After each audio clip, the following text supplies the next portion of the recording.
आज के इस पॉडकास्ट में आपका स्वागत है। वापस हम मस्कुलर डिस्ट्रॉफी की बातचीत को आगे बढ़ाते हुए इस एपिसोड में बात करेंगे, जैसे हमने पिछले एपिसोड में ख़त्म किया, कि इसका कोई इलाज नहीं है, परमानेंट क्योर नहीं है, परंतु it's not a hopeless situation. इसकी बहुत सारी मैनेजमेंट ऐसी है, बहुत कुछ ऐसा है जो कि किया जा सकता है। मस्कुलर डिस्ट्रॉफी बहुत सारे किस्मों की होती है, जैसे कि मैंने बताया आपको। हर किस्म का प्रोग्रेशन का नेचर एकदम अलग होता है।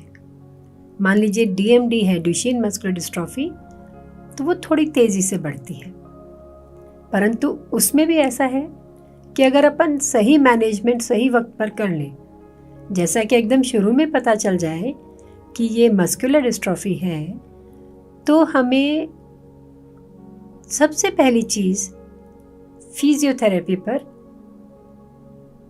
बच्चे को डाल देना चाहिए।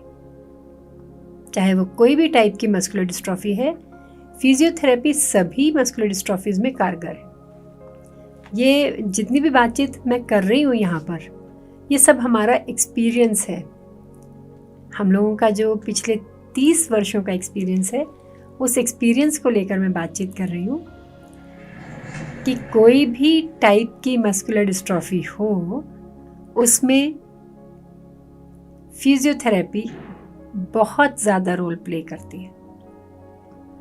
तो अगर अर्ली इंटरवेंशन हो जाए, मान लीजिए बच्चे को शुरू में कमज़ोरी महसूस हुई, या वो एड़ी उठाकर जब चलने लगा, या फिर अपने घुटनों का सहारा लेकर जब वो खड़े होने की कोशिश करने लगा, तभी अगर हम ये जांच करवा लें कि उसको सच में मस्कुलर डिस्ट्रॉफी तो नहीं है। अगर मस्कुलर डिस्ट्रॉफी है तो बच्चे को रेगुलर फिजियोथेरेपी पर डालना पड़ेगा। रेगुलर फिजियोथेरेपी माने हर रोज फिजियोथेरेपी करवाना। फिजिकल थेरेपी 45 मिनट्स का एक सेशन मिनिमम ज़रूर होना चाहिए। अभी हम आगे बहुत टेक्निकल एक्सपर्ट्स को इस पॉडकास्ट में जोड़ेंगे, जो कि पूरी रिहैबिलिटेशन पर आप लोगों के साथ बातचीत करेंगे, परंतु आज हम बेसिक्स को सिर्फ छुएंगे कि अगर और किसी टाइप की मस्कुलर डिस्ट्रॉफी है जो कि जिनका लेट ऑनसेट है, तो उनमें भी हम पूरा लाइफ स्पैन फिजियोथेरेपी के बल पर निकाल सकते हैं और बहुत अच्छा निकाल सकते हैं। सिर्फ शॉर्ट में इतना बताना ज़रूर चाहूँगी कि अगर हम लोग फिजियोथेरेपी करते रहते हैं रेगुलर, और हम जो काम कर रहे हैं उस काम को करना नहीं छोड़ते, चाहे धीरे धीरे हमें मुश्किल होती है वो काम को करने के लिए, पर अगर हम करते रहते हैं तो हमारी मसल पावर काफ़ी हद तक बनी रहती है। बहुत सारे टाइप्स में तो ये होता है कि हम प्रोग्रेशन को फिजियोथेरेपी के बल पे रोक भी लेते हैं, और कुछ केसेस में हमने गेन भी किया है, मसल पावर गेन भी किया है। तो ये एक एस्पेक्ट रहता है। क्या होता है कि मस्कुलर डिस्ट्रॉफी का एक बहुत बड़ा फीचर, जिस इंसान को मस्कुलर डिस्ट्रॉफी होती है उसका अंदर से मन नहीं करता कुछ करने का। ये बात सच है, परंतु अगर हम उस बैरियर को क्रॉस कर लें, इस चीज़ को मान लें कि हमें करना ही है काम, हमें करना ही है, बस इतना सा, उसको क्रॉस करके अगर हम आगे निकल जाते हैं तो हम काम करते चले जाते हैं और हमारी डिटेरियोरेशन रुकती चली जाती है। जो लोग खड़े होकर काम करते हैं वो लगातार काम करते हैं तो थकान होती है, तो बीच में बैठना, बीच में रेस्ट देना बहुत ज़रूरी है। मैंने ये चीज़ देखी है अपने एक्सपीरियंस में कि जो लेडीज़ हैं जिनको मस्कुलर डिस्ट्रॉफी है, वो खाना बनाती हैं तो पूरे दिन खड़े होकर काम करती रहती है, एक ही बारी में बैठती है। उसमें क्या होता है कि मसल फटीग हो जाता है और फिर उठने का मन नहीं करता। तो कोशिश ये करें कि कुछ देर बीच में बैठ जाएं, फिर उठें। तकलीफ़ होती है उठने में बार बार, पर उस तकलीफ़ को सह लें और काम करते रहें।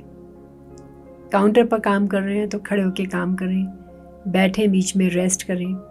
ऑफिस में काम कर रहे हैं तो भी कोशिश करें कि बीच में खड़े होकर चलें ज़रूर। तो लगातार कुछ भी करने से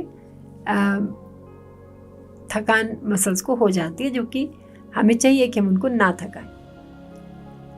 दूसरी चीज़ ये है कि मस्कुलर डिस्ट्रॉफी में व्हील चेयर का एक्सेप्टेंस। देखिए क्या होता है कि मस्कुलर डिस्ट्रॉफी जिसको होती है वो गिरने से डरने लगता है।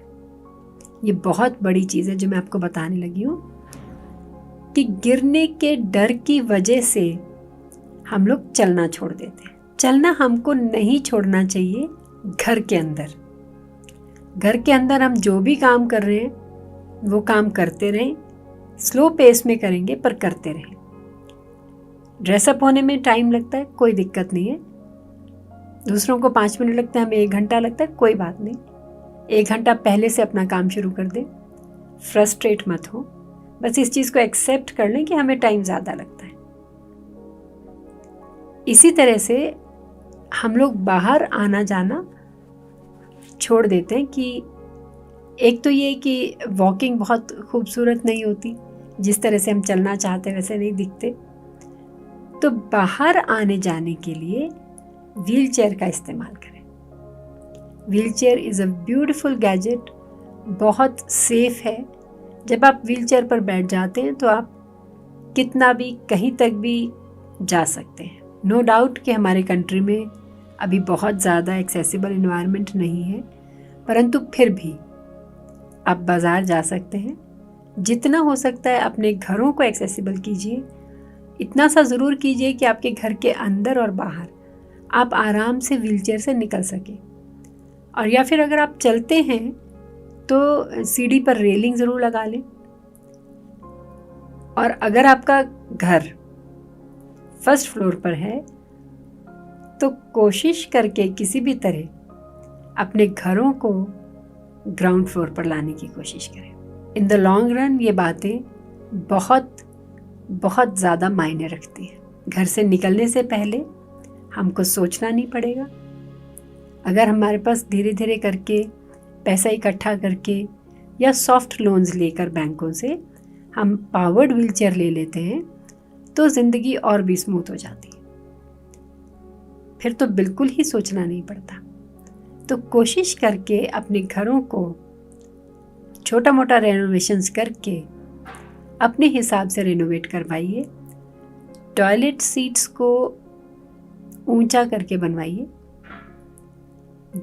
जब तक हो सके तो अपने आप को इंडिपेंडेंट रखने की कोशिश करें।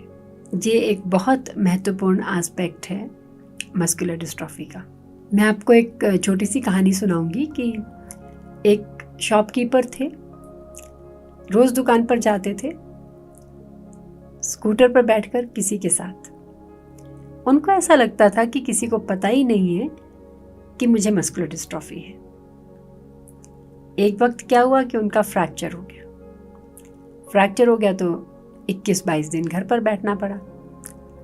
अब वो फ्रैक्चर था एंकल जॉइंट का, नी बेंड हो रहा था, तो बहुत अटपटा लगता था उनको घर पर बैठना, क्योंकि हर रोज़ जिस इंसान को काम करने की आदत है वो खाली नहीं बैठ सकता।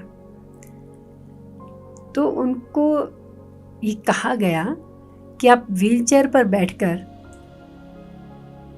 आप अपने वर्क प्लेस पर चले जाएं। ये बात उनको पहले दिन तो समझ नहीं आई। दूसरे दिन उनको लगा कि हाँ, खाली बैठने से अच्छा है कि चलो व्हीलचेयर पर जाया जाए।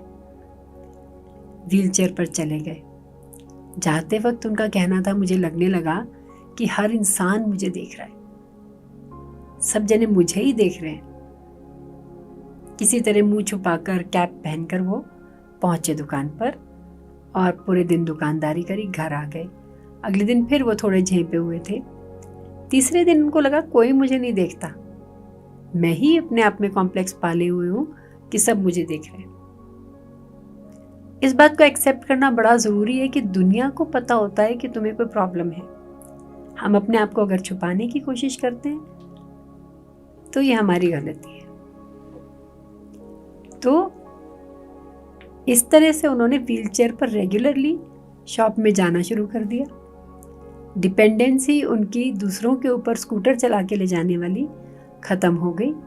और न सिर्फ इतना, बाद में उन्होंने पावर्ड व्हीलचेयर ली अपने लिए और फिर उन्होंने शॉपिंग करके आना, पूरे घर का काम करके इस तरह से वो अपने घर जाने लगे। तो आप देखिए कि एक छोटी सी चीज़, एक छोटा सा गैजेट आपको कितना इंडिपेंडेंट बना सकता है। और व्हीलचेयर पे होना कोई बुरी बात नहीं है। इस चीज़ को एक्सेप्ट करना कि हमें किसी तरह की कमज़ोरी है, इसमें बिल्कुल भी बुराई नहीं है। जब इलाज आएगा तो सभी को मिलेगा, एक अफोर्डेबल इलाज आएगा तो सभी को मिलेगा। तो उस पर भी बहुत काम हो रहा है। परंतु आज की डेट में जो जीवन हमें मिला है, जिस जिंदगी को हम जी रहे हैं, उसको हमें अच्छे ढंग से, डिग्निफाइड तरीके से जीना है। आज के एपिसोड में बस इतना ही। अगली बार फिर मिलेंगे किसी नए टॉपिक के साथ।